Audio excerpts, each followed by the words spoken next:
অতি সম্প্রতি ঢাকা বিশ্ববিদ্যালয়ে শিবিরের সভাপতি বা সাধারণ সম্পাদক তাদের পরিচয় প্রকাশিত হওয়ার পর সারা বাংলাদেশে হইচই পড়ে গিয়েছে। পক্ষে বিপক্ষে নানা রকম কথাবার্তা হচ্ছে। সেগুলো নিয়ে বিস্তারিত না বলে যেটি বলা যায় সেটি হলো ছাত্রলীগের ব্যানারে থেকে, সমন্বয়কদের ব্যানারে থেকে ইসলামী ছাত্র শিবির নামক যে সংগঠনটি, এটি এতটা সুকৌশলে আওয়ামী লীগের বিরুদ্ধে এই পুরো আন্দোলনটিকে, কোটা বিরোধী আন্দোলনকে সংঘবদ্ধ করেছে এবং প্ল্যান ওয়াইজ ধীরে ধীরে ধীরে ধীরে এটিকে একটি কাঙ্ক্ষিত মাকামে পৌঁছে দিয়েছে। তা এই মুহূর্তে রাজনীতির জন্য একটা বিরাট শক। শক মানে আমরা যেটাকে বলে হয় যে আঘাত, মারাত্মক আঘাত। আঘাত এই কারণে যে বাংলাদেশের মূল রাজনৈতিক দল বিএনপি এবং আওয়ামী লীগ, তো আওয়ামী লীগের পতন যদি বিএনপির হাতে হতো আমরা কেউ শকড হতাম না, কিন্তু আওয়ামী লীগের পতন হয়েছে সমন্বয়কদের হাতে। এই জন্য আমরা প্রথমে সবাই খুব আশ্চর্য হয়েছি, এটা হলো কি করে। এরপর যখন সমন্বয়কদের অনেক যারা সদস্য রয়েছেন, যুবক, তারা যখন পুরো আন্দোলনের যে ক্রেডিট তারা নিজেদের মতো করে নেয়ার চেষ্টা করলেন, ঠিক সেই সময়টিতে রাজপথের বেশ কয়েকজন সৈনিক,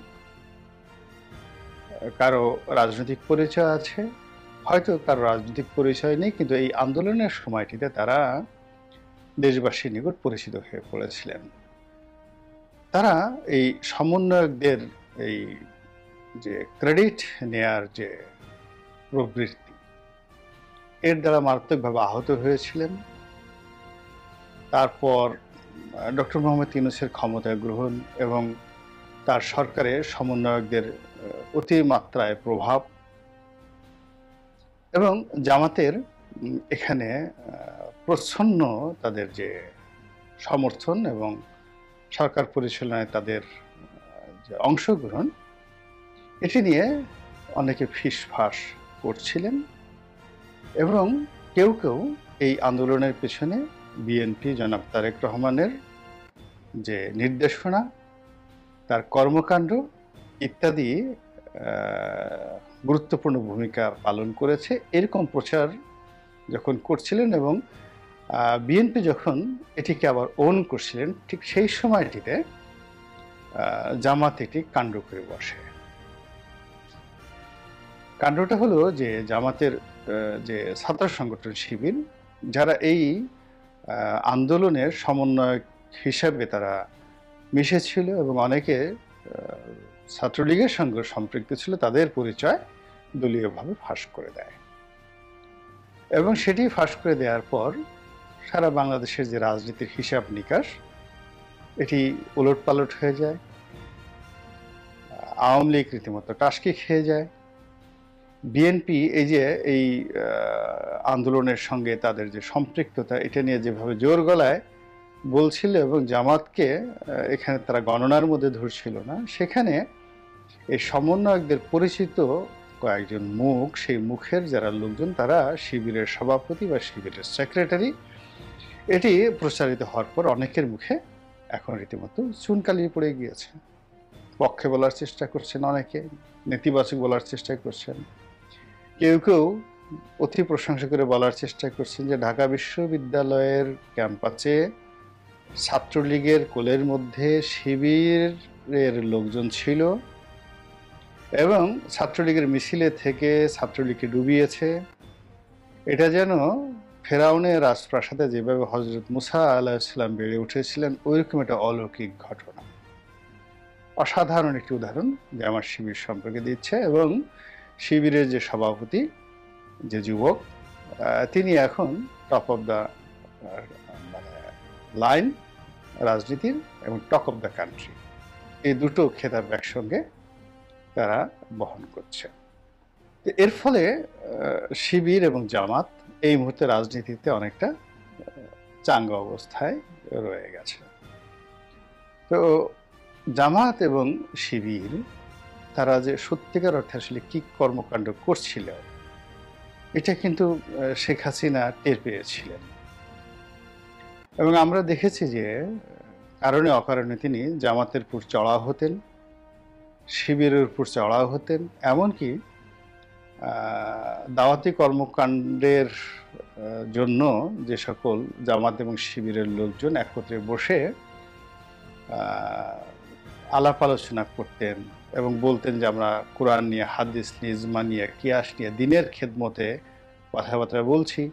তো সেখানে গিয়ে পুলিশ হানা দিয়ে 70-80 জন, 100 জন মহিলাকে সহ গ্রেপ্তার করলো। এই ঘটনা নিয়ে আমরা যারা সাধারণ মানুষ, আমাদের মধ্যে যাদের নির্বুদ্ধিতার পরিমাণ খুব বেশি, আবেগপ্রবণ, তারা শেখ হাসিনাকে গালাগালি করে করে তার একেবারে 14 গোষ্ঠী উদ্ধার করেছে, এরা ফিনারে জাহান্নামা খালেদুন, এরা শুধু জাহান্নামে যাবে না, একেবারে চিরস্থায়ীভাবে জাহান্নামে থাকবে। এই যে এত ধর্মপরায়ণা রমণী যারা বসে বসে কোরআন তেলাওয়াত করছেন, কোরআনের আলাপ আলোচনা করছেন, সেই ডিবি তাদেরকে সেখানে গিয়ে গ্রেপ্তার করলো, এটি কাজ হলো। এখন এই যে প্রেক্ষাপটে, সেই প্রেক্ষাপটে মনে হচ্ছে যে জামাত তাদের কাঙ্ক্ষিত মাকামে পৌঁছার জন্য যতই রকম কৌশল, সেই কৌশলগুলো কিন্তু তারা নিয়েছে।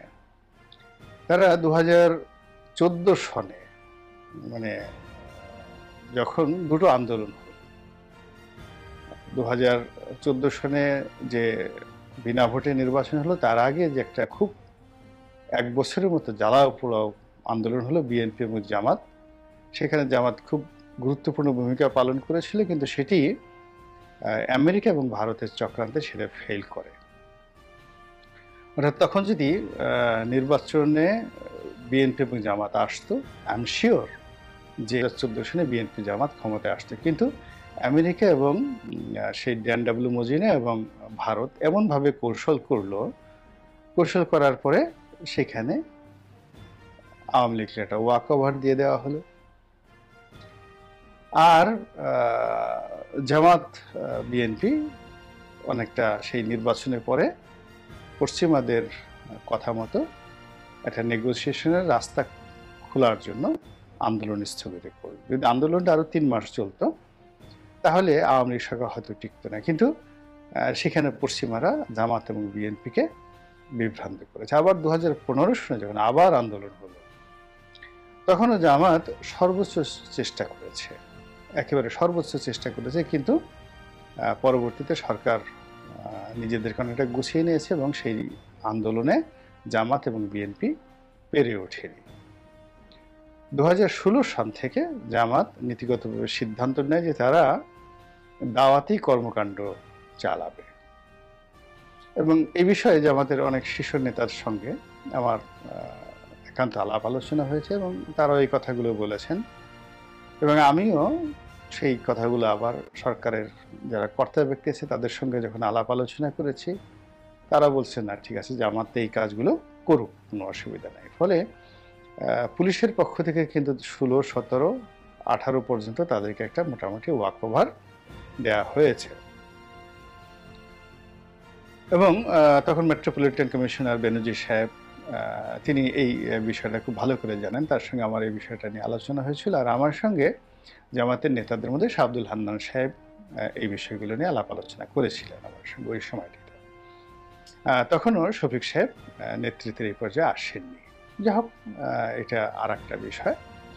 তো জামাত যে দাওয়াতি কর্মকাণ্ড চালিয়েছে, সেই দাওয়াতি কর্মকাণ্ডের মধ্যে তাদের রাজনৈতিক কর্মকাণ্ড কিন্তু থেমেছিল না, এবং থেমে না থাকার যে নমুনা আমরা এই সময়টাতে দেখতে পাচ্ছি। যখন একটি রাজনৈতিক পট পরিবর্তন হলো, এটি প্ল্যান এ, অর্থাৎ ডক্টর মোহাম্মদ ইউনূস ক্ষমতায় বসলেন, তারপর জামাতের এবং সমন্বয়কদের সম্মিলিত ছাত্র জনতার আন্দোলন, বিএনপির আন্দোলন, সব ধরুন যে যাই বলুন না কেন, সফল হলো। শেখ হাসিনা পালালো।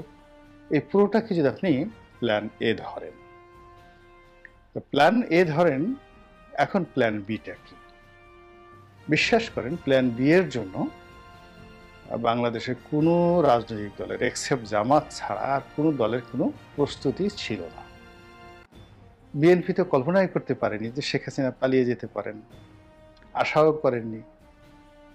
জনাব তারেক রহমান মানে সাপোর্ট দিয়েছেন, লজিস্টিক সাপোর্ট দিয়েছেন, এটা আমি জানি, সবই ঠিক আছে। কিন্তু এটা যে শতভাগ সফল হবে, সফল হলে আমাদেরকে হঠাৎ করে কি করা লাগতে পারে, এই বিষয়গুলো প্ল্যান বি বিএনপির মধ্যে ছিল না। আওয়ামী লীগের নিকটে কোনো প্ল্যান বি ছিল না। তারা দোটানার মধ্যে ছিল, অনেকে পালিয়ে গেছেন, অনেকে চিন্তা করছিলেন পালাবেন, অনেকে মনে করছে না পালাতে হবে না। কিন্তু সত্যিকার অর্থে পরাজিত হবে এবং আজকের এই দুরবস্থার সৃষ্টি যদি হয়, সেক্ষেত্রে তাদের প্ল্যান বি কি? যেমন 111-এর সময় তাদের একটা প্ল্যান বি ছিল। ফলে যেই মুহূর্তে শেখ হাসিনা গ্রেপ্তার হলেন 11-এর সময়, সঙ্গে সঙ্গে তিনি ভারপ্রাপ্ত সাধারণ সম্পাদক এবং ভারপ্রাপ্ত সভাপতি তিনি নিয়োগ দিয়ে দিলেন লিখিত, এবং that was the very smart decision. কিন্তু এবার এখন পর্যন্ত তারা কোনো প্ল্যান বি প্ল্যান সি তাদের কিছুই নেই। তারা যা কিছু করছেন এগুলো সব যাকে বলা হাওয়ার উপরে বিভিন্ন রকম যাকে বলা হয় পরিকল্পনা, কথাবার্তা, এই টুস করে ঢুকে পড়বেন, তারপরে এটা করবেন ওটা করবেন, ইউনূসের সফলতা তিনি পাবেন না, ডক্টর ইউনূস, এই সমস্ত যাকে বলে অলীক কল্পনা। কিন্তু তাদের কোনো প্ল্যান বি এখন পর্যন্ত তারা করতে পারেননি। আমি আওয়ামী লীগের একজন লোকের সঙ্গে আলোচনা করছিলাম, নেতা, বড় নেতা। তো তিনি বলছেন যে ভাই আপনার কাছে অনেক খবর আছে, আপনি বলেন আওয়ামী লীগের ভবিষ্যৎ কি? আমি বললাম যে কোনো ভবিষ্যৎ নাই। তো তিনি বলেন যে ব্যাপারটা কি? আমি বললাম যে প্রথম ব্যাপার হলো যে আওয়ামী লীগ এখনো পর্যন্ত আপনারা কেউ বিশ্বাস করতে পারছেন না যে আওয়ামী লীগের পতন হয়েছে। 2 নম্বর হলো যে আপনারা এখনো পর্যন্ত স্বীকার করছেন না যে আপনাদের ভুলের কারণে আপনাদের পতন হয়েছে। 3 নম্বর হলো যে এই আওয়ামী লীগের রাজনীতিতে যারা কারাপ্টেড, যারা দায়ী ব্যক্তি, ইনক্লুডিং শেখ পরিবার, তাদেরকে বাদ দিয়ে একটি নতুন নেতৃত্ব তৈরি করতে হবে। এই বিষয়টা আপনাদের মস্তিষ্কে এখনো পর্যন্ত ঢুকছে না, এবং এই 3টা জিনিস ছাড়া আপনাদের কখনোই ক্ষমতায় আসা হবে না। আগে সরি বলতে হবে। তো এটা সবার ক্ষেত্রে প্রযোজ্য। আপনার শুধু প্ল্যান বি থাকলে হবে না।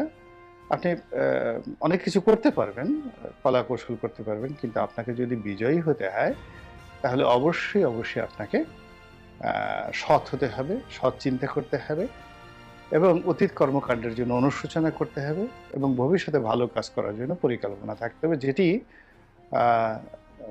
যদি কোনো রাজনৈতিক দলের মধ্যে না থাকে তাহলে সেই রাজনৈতিক দল কখনো ঘুরে দাঁড়াতে পারে না। অতীতে কেউ পারেনি, আগামীতে কেউ পারবে না। একটার পর একটা বিশৃঙ্খলা হবে, খারাপ সময় আসবে, কিন্তু পরিবর্তন হবে না। কিন্তু যেই মুহূর্তে আপনি রিনোভেট করবেন নিজেকে, ভালো চিন্তা করবেন, তো সেটা আওয়ামী লীগের মধ্যে নেই, একদম নেই। ফলে ওই তারা কোনো প্ল্যান বি প্ল্যান সি কোনো কিছু বাদ দিয়ে শুধুমাত্র একটা স্বপ্নের মধ্যে আছেন, কল্পনার মধ্যে আছেন। কেউ মাজারে যাচ্ছেন, কেউ জিকিরের আসনে বসছেন, কেউ কামরূপ কামাখ্যা গিয়েছেন, আলটিমেটলি অনেকে যাওয়ার চেষ্টা করছেন যে দেখি জাদু টোনা মন্ত্র দিয়ে কোনো কিছু হয় কিনা। কিন্তু জামাত সেখানে কিন্তু উল্টো কাজ করেছেন। তারা নামাজ পড়েছেন, কোরআন শরীফ পড়েছেন, তসবিহ তাহলিল করেছেন, হজ করেছেন, জেল খেটেছেন, জুলুম করেছেন। তার সঙ্গে সঙ্গে যদি শেখ হাসিনার পতন হয় তাহলে তাদের করণীয় কি, সেই বিষয়গুলো তাদের প্রস্তুতি ছিল। এবং প্রস্তুতি থাকার কারণে দেখুন যে এ যাবৎ কালের সচিবালয়, পুলিশে, বিশ্ববিদ্যালয়গুলোতে, প্রশাসনিক জায়গাগুলোতে যে সকল লাভজনক, গুরুত্বপূর্ণ এবং প্রভাব বিস্তার করে এই যে পদ এবং পদবিগুলো রয়েছে, সেই পুরো জায়গাতেই জামাত যে সুযোগটা নিতে পেরেছে, যেখানে জামাতের লোকজন যেভাবে বসতে পেরেছে, এটা অন্য দলগুলো কল্পনাই করতে পারে না। প্লাস জামাতের যে মতাদর্শগুলো, তারা যে জিনিসগুলো চায়, যে জিনিসগুলো স্বপ্ন দেখে, তাদের অভ্যাসগুলো, এগুলো আলটিমেটলি তারা স্পিড আপ করে দিয়েছে।